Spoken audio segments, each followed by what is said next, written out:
بسم الله الرحمن الرحيم الحمد لله رب العالمين والصلاة والسلام على سيدنا ومولانا محمد وعلى آل سيدنا ومولانا محمد وبارك وسلم. اللهم ربنا أرنا الحق حقا وارزقنا اتباعه وأرنا الباطل باطلا وارزقنا اجتنابه. اللهم أرنا حقائق الأشياء كما هي ربنا زدنا علما وعملا وإخلاصا يا رب العالمين.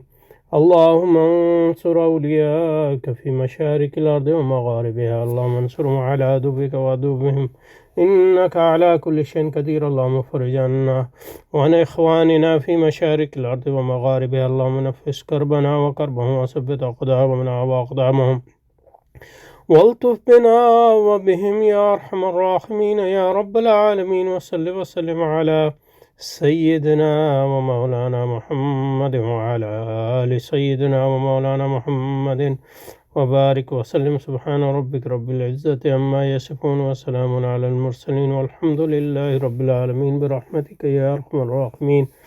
آمين آمين يا رب العالمين. We are continuing with the reading of Reconstruction. Here somewhere.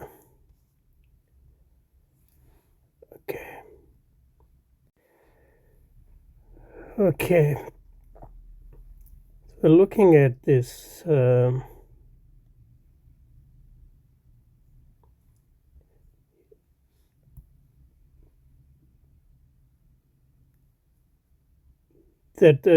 we looked at this part last time, that the universe persists in time, is not open to doubt.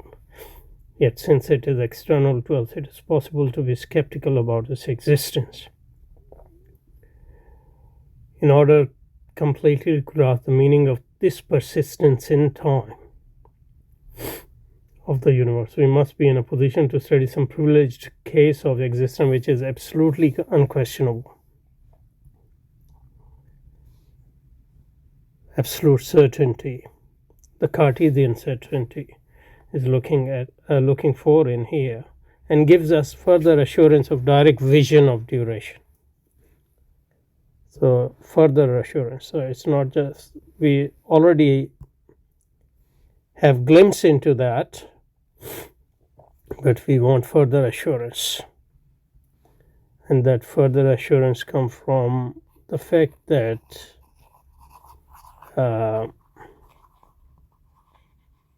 we are looking from a vantage point which is absolutely certain.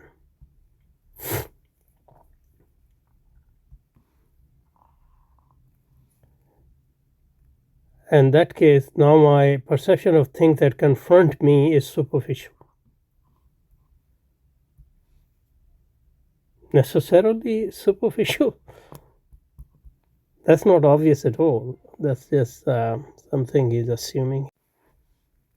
The things that confront me is superficial. In what sense? And external. That is external to me. But in phenomenological experience, it is not external. So only external if you take an objectivist or objective stance, but just being external doesn't make it superficial. Just because something is close or internal doesn't make it profound or more certain. But my perception of my own self is internal. So the self would be the privileged, a typical type of self, obviously. You will look at it, not the practical self, the transcendent self, as will become clear. Self is internal and intimate. It's even questionable whether we have any access to thing called self, as Hume makes clear, and profound. So these are all assumptions. Nothing of this sort has been proven. I'm not saying your inner experience cannot be profound, but it can be superficial as well. And different people have different experiences. And how are you going to give preference to one type of inner experience over the other, or an experience of one person over the other person. It follows, therefore, so he seems to, so therefore is doing a lot of heavy lifting there. There's no such thing as following from just the claim that my perception thinks that confronts me is superficial and external, and my perception of my own self as internal, intimate, and profound. Even we accept that.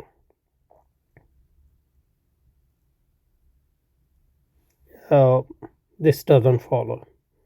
And obviously, we are not accepting that in any case. It follows, therefore, that the conscious experience is that privileged case of existence. So that anchor point which he was looking at, from where he can claim more certainty about his claim that there is such thing, the universe persistence in time, a specific type of time he calls duration, in which we are. So that conscious experience in which we are, I guess, conscious of our own self, the object, and the whole thing. So experience, I'm looking at Meadow. I might be, and this can be very profound and intimate. I can even forget myself in that. And that shows why what Allama Iqbal is claiming is not necessarily the case. Anyway, but he's talking about conscious experience when I'm conscious, not just that I'm seeing. So this is the full experience. I'm seeing the matter, or I'm looking at the matter, observing the matter.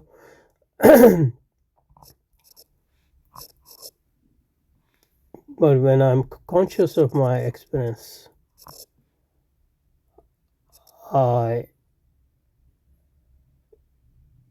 observe that I'm looking at the matter. So this whole experience becomes. So this is a self-conscious or self-reflective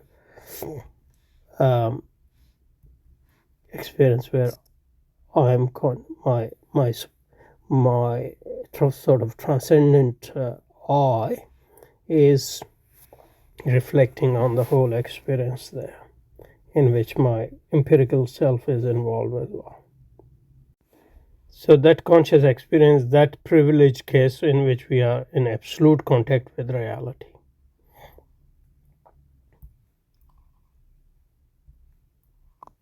What does absolute contact mean? I guess what he means is we are certain about our contact with reality. An analysis of this privileged case is likely to throw a flood of light of ultimate meaning of the size. So this privileged case where I'm conscious of my experience will open up the window into the quest for or answer the question of what's the reality, what's the ultimate reality, which I assume he means what's the essence of the reality. So again, very Cartesian. What do I find when I, without so it's being very Cartesian without bringing in Cartesian thought process in full, like why this mode of experience is the privileged case, for example. What do I find when I fix my gaze on my own conscious experience?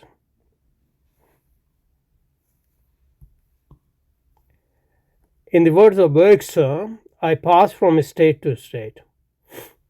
I am warm or cold. So here, actually, it's not just self-conscious experience, but it is introspection. Because self-conscious experience can be experience of my experience of overlooking the matter. But here is introspective in the sense that I'm looking at what I'm looking inside. So I pass from state to state. I'm warm or cold. I'm merry or sad. I work or I do nothing. I look at what is around me, or I think of something else. Okay, so not just introspection, self-conscious experience, sensation, feeling, volitions, ideas, which such are the changes into which my existence is divided. Okay, and which color existence is divided, and which color it in turns. I change then without ceasing.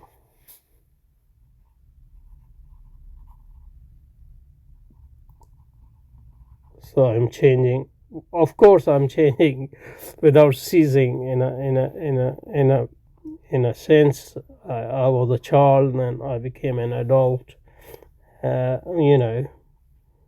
A young man, and then adult, then older man, etc. But things are changing without ceasing too. The tree I had